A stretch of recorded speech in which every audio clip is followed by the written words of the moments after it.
ሰላም ጤና ይስጥልን። በመላው ዓለም የምትገኙ የተወደዳችሁ የሮሃ ቲቪ ተከታታዮች የሚያዝያ 3 2018 ዓ.ም የምሽት ዜናዎችን ይዘንላችሁ ቀርበናል። በጋሸናና በመንዝ የአገዛዙ ሰራዊት ድባቅ የተመታበት ውጊያ ሲደረግ በጦርነት ወቅት የተማረከ አምቡላንስ ለጤና ጣቢያ በስጦታ ተበርክቷል። ተጨማሪ ግንባር መረጃ ይዘናል። አገዛዙ በበዓል ሰሞን የጅምላ ጥቃት ለመፈጸም ማቀዱ የተጋለጠ ሲሆን አፋብን ለመላው ሰራዊት አስቸኳይ ጥንቃቄ መመሪያ አስተላልፏል። የኢትዮጵያ ብር ከአርጀንቲናና ቱርክ በመቀጠል በዓለም ሶስተኛው ደካማ ገንዘብ ተባለ። የብልጽግና የኢኮኖሚ ፖሊሲ ሀገሪቱን ለከፋ ክስረት ዳርጓታል። ሰሙታላችሁ። የኑሮ ውድነትና የነዳጅ እጥረት የዘንድሮውን በዓል ድምቀት እንዳደበዘዙት ሲገለጽ በግ መግዛት ለድሃ ህልም ሆኗል ሲሉ ነዋሪዎች ምሬታቸውን ገልጸዋል። ዝርዝር መረጃ አለን። አሜሪካና ኢራን በፓኪስታን ድርድር መጀመራቸው ሲነገር ፕሬዚዳንት ትራምፕ ኢራን በከፍተኛ ሁኔታ እየተሸነፈች ነው ሲሉ አስታወቁ። ውድ አድማጭ ተመልካቾቻችን አብራችሁ ልትቆዩ ከፈቀዳችሁ እነዚህ መረጃዎች በዝርዝር የምናሰማችሁ ይሆናል። የሮሃ ቲቪ ወቅታዊና ሀቀኛ መረጃዎች እንዲደርሷችሁ ቻናሉን ሰብስክራይብ፣ ላይክ እና ሼር በማድረግ አሁኑኑ ቤተሰብ ይሁኑ። የኢትዮጵያ ብር በታሪኩ ታይቶ በማይታወቅ ሁኔታ አቅሙን በማጣት በዓለም አቀፍ ደረጃ የመጨረሻው ደካማ አፈጻጸም ካሳዩ የመገበያያ ገንዘቦች ተርታ በክብር ተመደበ። የዓለም ባንክ ይፋ ያደረገው የአፍሪካ ኢኮኖሚ የልብ ትርታ የተሰኘው ወቅታዊ ሪፖርት እንደሚያመላክተው የኢትዮጵያ ብር ከአርጀንቲና ፔሶ እና ከቱርክ ሊራ በመቀጠል በዓለም ሶስተኛ ደካማ የመገበያያ ገንዘብ ሆኖ ተመዝግበዋል። ሪፖርቱ እንደ አውሮፓውያን አቆጣጠር በ2025 ያለውን ጊዜ የሸፈነ ሲሆን በዚህ አንድ ዓመት ውስጥ ብቻ ብር ከአሜሪካ ዶላር አንጻር 18 በመቶ አቅሙን ማጣቱ ተረጋግጧል። ይህም ሀገሪቱ ከገባችበት የዕዳ ሽግሽግ ማጥና ካጋጠማት የውጭ ምንዛሬ ድርቅ ጋር ተያይዞ የመጣ ነው ተብሏል። ኢኮኖሚስቶች እንደሚሉት ብር እንዲህ ድንገት ዋጋውን ያጣው በድንገት ሳይሆን አገዛዙ የሚከተለው የተሳሳተ የኢኮኖሚ ፖሊሲና የሀገር ውስጥ ጦርነት በወለደው ቀውስ ነው። የመጀመሪያውና ዋነኛው የከፍተኛ ዶላር እጥረትና የጦርነት ወጪ አገዛዙ ለጦር መሳሪያ ግዢ፣ ለድሮን ጥገናና ለውጭ ቅጥረኞች በሚያወጣው ከፍተኛ ሀብት ምክንያት የሀገሪቱ የውጭ ምንዛሬ ክምችት ድርቅ መትቶታል። ይህ ደግሞ ብር ከዶላር ጋር ያለውን ትንቅንቅ እንዲሸነፍ አድርጎታል። ሌላው የኢንቨስተሮች እምነት መሟጠጥ ሲሆን የውጭ ኢንቨስተሮች በኢትዮጵያ ባለው አለመረጋጋት፣ የሕግ የበላይነት መጥፋትና በፍትህ እጥረት ምክንያት ሀብታችንን በጦርነት ወይም በውሳኔ እንዘረፋለን የሚል ስጋት አድሮባቸዋል። በዚህም ምክንያት አዳዲስ ኢንቨስተሮች ከመምጣት ይልቅ የነበሩት ሀብታቸውን እያሸሹ ነው። እንዲሁም የዕዳ ሽግሽግና የዓለም አቀፍ ተቋማት ጫና አንዱ ምክንያት ሲሆን ኢትዮጵያ ያለችበት ውስብስብ የዕዳ ሽግሽግ ሂደትና ከአበዳሪዎች ጋር ያለው አለመግባባት የብርን ዋጋ ይበልጥ እንዲያሽቆለቁል አድርጎታል። የብር አቅም መዳከም ማለት በቀጥታ የኢትዮጵያን የግዢ አቅም ተሰበረ ማለት ነው። ብር በ18 በመቶ አቅሙን አጣ ማለት በገበያ ላይ ያሉ ሸቀጦች ቢያንስ በዚያው ልክና ከዚያ በላይ ዋጋቸው ይጨምራል ማለት ነው። ይህ ደግሞ ቀደም ሲል በዝርዝር እንዳቀረብነው የኑሮ ውድነቱን ይበልጥ ያባብሰዋል። በተለይ እንደ መድኃኒት፣ የፋብሪካ ጥሬ ዕቃዎች፣ ማዳበሪያና ነዳጅ ያሉ ከውጭ የሚገቡ ምርቶች ዋጋቸው ሰማይ እንዲነካ ያደርጋል። ኢኮኖሚስቶች እንደሚያስጠነቅቁት የምንዛሬ አለመረጋጋት ለኢንቨስትመንት ትልቅ እንቅፋት ነው። የውጭ ኢንቨስተሮች ዛሬ ያገኘነው 100 ብር ነገ 80 ብር የሚሆን ከሆነ ለምን እንሰራለን በሚል ስጋት እየወጡ ነው። ውስጥ ነጋዴዎች ደግሞ በተለይ የገቢ ዕቃዎች ዋጋ በየቀኑ የሚዋዥቅበት ሁኔታ የወደፊት እቅድ ማውጣትም ሆነ ስራን ማስፋፋት የማይቻል ሆኗል። የምንዛሬ አለመረጋጋት ትርፋችን በኪሳራ ይዋጣል የሚል ሽብር በነጋዴው ዘንድ ፈጥሯል። በአጠቃላይ የኢትዮጵያ ብር በዓለም ደካማ ገንዘቦች ዝርዝር ውስጥ መካተቱ የብልጽግና አገዛዝ ኢኮኖሚውን መምራት አለመቻሉን የሚያሳይ ትልቅ ውድቀት ማህተም ነው። አገዛዙ በየመድረኩ ኢኮኖሚው አድጓል ቢልም የዓለም ባንክ ሪፖርት ግን ሀገሪቱ ወደ ኢኮኖሚ ማጥ ውስጥ እየገባች መሆኑንና የብር ውድቀትም የቀጠለ መሆኑን ያረጋግጣል። ይህ ሁኔታ በአስቸኳይ ካልተቀየረ የዜጎች የመግዛት አቅም ተሟጦ ህዝቡ ለከፋ ረሃብና ድህነት እንደሚጋለጥ ባለሙያዎች በስጋት ያስጠነቅቃሉ። ነገ እሁድ የሚከበረው የትንሣኤ በዓል በኢትዮጵያውያን ዘንድ ታይቶ በማይታወቅ የኑሮ ውድነትና የኢኮኖሚ ቀውስ ጥላ ስር በመውደቁ የበዓሉን ድምቀት በነዋሪዎች ሮሮ ተቀይሯል ተባለ። አገዛዙ የኑሮ ውድነቱን እንደ ሰበብ በመካከለኛው ምስራቅ ካለው ጦርነት ጋር ለማያያዝ ቢሞክርም ነባራዊው ሀቅ ግን የኑሮ ውድነቱ የብልጽግና አገዛዝ ሆን ብሎ የፈጠረውና በሀገር ውስጥ ጦርነት ምክንያት የተከሰተ የእጅ ስራ መሆኑን ያረጋግጣል። የዘንድሮው የዋጋ ንረት ከውጭ በሚመጡ ሸቀጦች ላይ ብቻ ሳይሆን በሀገር ውስጥ በሚመረቱ መሰረታዊ የምግብ እህሎች ፍራፍሬዎችና የግብርና ውጤቶች ላይ ጭምር በእጥፍና በ3 እጥፍ ጨምሮ መገኘቱ ህዝቡን ለከፋ ምሬት ዳርጎታል። ለሀገሪቱ የግብርና ምርት ዋልታ የሆኑትን የአማራና የሌሎች ክልል ገበሬዎችን አገዛዙ በጦርነት በማወኩ የዘንድሮ ምርት በእጅጉ ቀንሷል። ገበሬው በሰላም እንዳያርስ፣ ምርቱን በሰላም ወደ ከተማ እንዳያጓጉዝ በመደረጉ በሀገር ውስጥ የሚመረቱት እንደ ጤፍ፣ ስንዴ፣ ባቄላና አተር ያሉ ሰብሎች ዋጋቸው ተቆጣጣሪ አጥቷል። በዓልን ተከትሎ የሚፈለጉት በግ፣ ዶሮ፣ ቅቤና እንቁላል ዋጋቸው በእጥፍ የናረው አገዛዙ በከፈተው ጦርነት ምክንያት የትራንስፖርት መስመሮች በመዘጋታቸውና በጸጥታ ችግር ምርት ከገጠር ወደ ከተማ መግባት ባለመቻሉም ነው ተብሏል። ከጦርነቱ በተጨማሪ አገዛዙ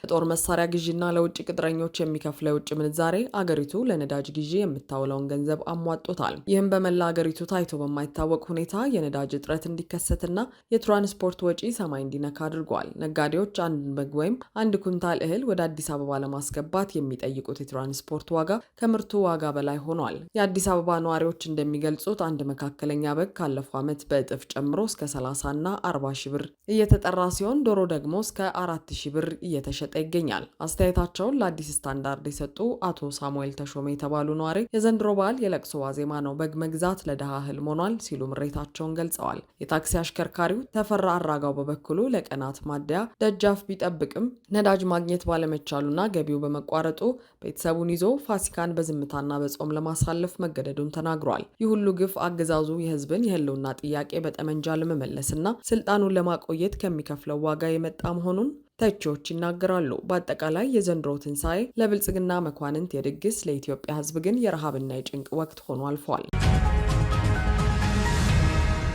በጋሸናና በመንዝ በተደረገ ትንቅንቅ የአገዛዙ አከርካሪ ሲሰበር በዓልን ለማወክ የተንቀሳቀሰው ሰራዊት መደምሰሱ ተገልጿል። በአማራ ፋኖ ብሔራዊ ንቅናቄ አፋብን የወሎ ቤተ አማራ ሚኒሊክ እዝ ስር የሚገኘውና በጀግንነቱ የሚታወቀው 303ኛ አሳምነው ኮር በዛሬው ዕለት ሚያዝያ 3 2018 ዓ.ም በመብረቃዊ ጥቃት የአገዛዙን ሰራዊት ድባቅ መቷል። መነሻውን ላሊበላ ከተማ አድርጎ ከጋሸና አቅጣጫ የመጣለትን ሬሽን ወይም የስንቅ ድጋፍ ለመቀበል ሲንቀሳቀስ የነበረው የአገዛዙ ሰሜን ምስራቅ እዝ የ12ኛ ክፍለ ጦር በፋኖ ድንገተኛ ጥቃት አይቀሬውን ኪሳራ አስተናግዷል። ከረፋዱ 12 ሰዓት ጀምሮ እስከ ቀኑ 9 ሰዓት ድረስ ለ9 ተከታታይ ሰዓታት በዘለቀው በዚህ ከባድ አውደ ውጊያ የኮሩ አሃዶች የሆኑት 16ኛና 19ኛ ክፍለ ጦሮች በጋራ በመናበብ ጠላትን አጣብቂኝ ውስጥ ከተውታል። የ16ኛ ክፍለ ጦር ነብሮቹ ከጋሸና የመጣውን ግትልትል ሰራዊት ድብኮ በተባለ ስፍራ ላይ ሲያረግፉት የዋሉ ሲሆን የ19ኛ ክፍለ ጦር ደግሞ ከላሊበላ የመጣውን የአገዛዙን ሰራዊት ጥቁር አስፋልቱን በመዝጋት ሲወቁት ውለዋል። በዚህ ኦፕሬሽን ብዛት ያለው የአገዛዙ ሰራዊት ሙትና ቁስለኛ ሲሆን በርካታ የጦር መሳሪያዎችና ተተኳሾች በፋኖ እጅ መውደቃቸውን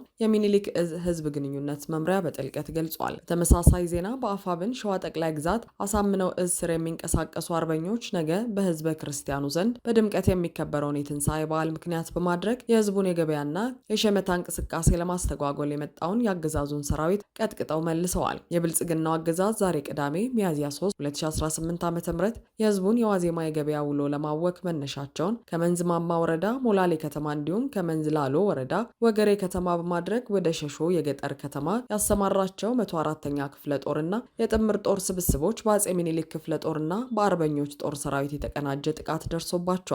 ፋኖ የህዝቡን ሰላማዊ የገበያ እንቅስቃሴ በመታደግ አገዛዙ በበዓሉ ዋዜማ የደገሰውን የዝርፊያና የሽብር ሴራ በተግባር አክሽፏል። በሌላ በኩል በአፋብን ምዕራብ አማራ ቀጠና ቴዎድሮስ እዝ በጦርነት የማረከውን ዘመናዊ አምቡላንስ ለማህበረሰቡ አገልግሎት እንዲውል ለጤና ጣቢያ ማስረከቡ ታውቋል። እዙ መጋቢት 30 2018 ዓ.ም ሰዴ ከተማ ላይ በፈጸመው ኦፕሬሽን 9 ተሽከርካሪዎችን መማረኩ የሚታወስ ሲሆን ከነዚህ መካከል አንዱ የሆነው አምቡላንስ ዛሬ ለከርኒ ቀበሌ ጤና ጣቢያ አስረክበዋል። ሞጣ ከተማ መሽገው የሚገኙ ያገዛዙ የብልጽግና ሴሎች ፋኖ በተቆጣጠራቸው አካባቢዎች የሚገኙ እናቶችንና ህጻናትን በፋኖ ደጋፊነት በመፈረጅ መድኃኒትና የአምቡላንስ አገልግሎት ከልክለው ለዓመታት ሲያሰቃዩ መቆየታቸው ተገልጿል። ነፍሰ ጡር እናቶች ለዓመታት እንደ 19ኛው ክፍለ ዘመን በሳንሳ ወይም በሰው ሸክም ጤና ጣቢያ ሲወሰዱ መቆየታቸውን የገለጹት የእዙ አመራሮች ይህንን መከራ ለማቅለል አምቡላንሱን ማስረከባቸውን ገልጸዋል። በ201ኛ ኮርና በ54ኛ ክፍለ ጦር አመራሮች በሀገር ሽማግሌዎችና በሃይማኖት አባቶች ፊት የአምቡላንሱን ቁልፍ የተረከቡት ነዋሪዎች ሚስቶቻችንንና ልጆቻችንን በአህያና በበቅሎ ስናመላልስ ለነበረው ስቃይ ፋኖ ደራሽ ሆኖልናል ሲሉ በደስታና በእንባ የታጀበ ምስክርነታቸውን ሰጥተዋል። በግንባር እግረኛ ጦር ገጥሞ የፋኖን ክንድ መቋቋም ያልቻለው ብልጽግና በበዓል ሰሞን ያለውን የህዝብ እንቅስቃሴ እንደ መልካም አጋጣሚ በመጠቀም የጅምላ ጥቃት ለመፈጸም ማቀዱ ተገለጸ።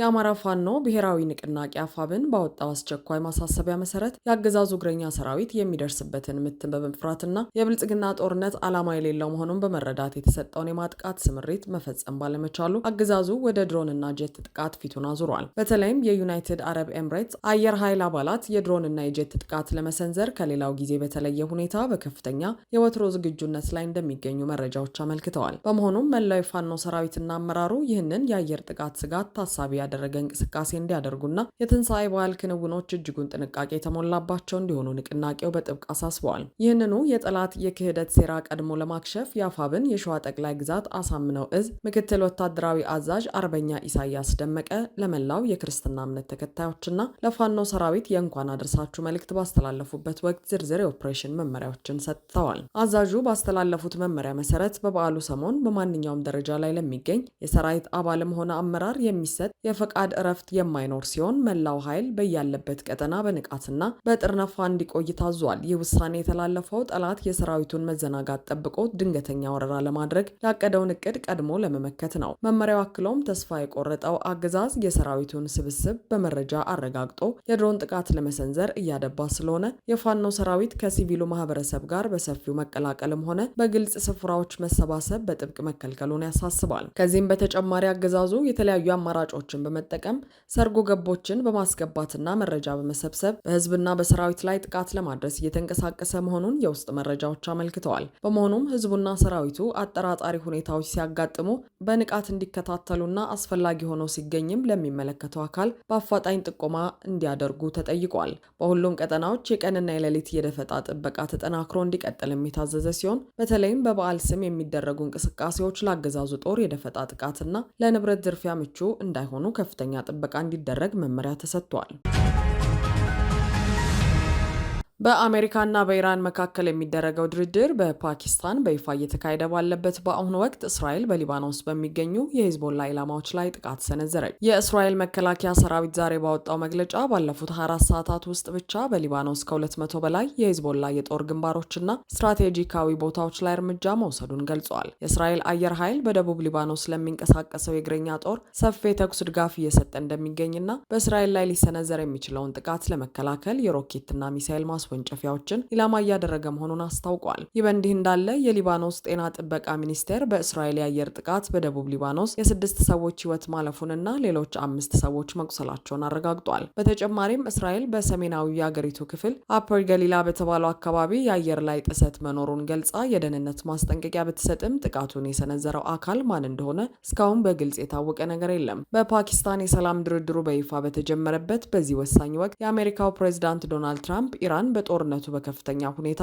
እየተሸነፈች ነው ሲሉ በይፋ አስታውቀዋል። ፕሬዚዳንቱ ትሩዝ ሶሻል በተባለው የማህበራዊ ትስስር ገጻቸው ላይ ባሰፈሩት ረጅም ጽሑፍ አንዳንድ መገናኛ ብዙሃን ኢራን እያሸነፈች ነው ብለው ቢዘግቡም እውነታው ግን ተቃራኒ መሆኑን ገልጸዋል። ትራምፕ በአስተዳደራቸው ወቅት በኢራን ወታደራዊ አቅም ላይ የደረሰውን ውድመት በዝርዝር ሲያብራሩ የኢራን የባህርና የአየር ኃይሎች መውደማቸውን፣ የአየር መከላከያና የራዳር ስርዓቶቿ ከጥቅም ውጭ መሆናቸውን እንዲሁም የሚሳይልና የድሮን ማምረቻ ፋብሪካዎቿ በከፍተኛ ሁኔታ መፈራረሳቸውን ጠቅሰዋል። ፕሬዚዳንቱ አክለውም ከሁሉም በላይ የረጅም ጊዜ መሪዎቻቸው አሁን ከኛ ጋር የሉም በማለት በኢራን አመራሮች ላይ የደረሰውን ኪሳራ አመልክተዋል። በመጨረሻም ፕሬዚዳንት ትራምፕ ኢራን በባህር ላይ ፈንጂዎችን እያጠመደች መሆኑን ገልጸው አሜሪካ በመላው ዓለም ላሉ ሀገራት ውለታ ለማዋል ስትል የሆርሙዝ ባህረ ሰላጤን ከፈንጂዎች የማጽዳት ስራ በይፋ መጀመሯን አስታውቀዋል። ይህ እርምጃ ዓለም አቀፍ የንግድና የነዳጅ ዝውውር እንዳይስተጓጎል ለማድረግ ያለመ መሆኑ ተመልክቷል።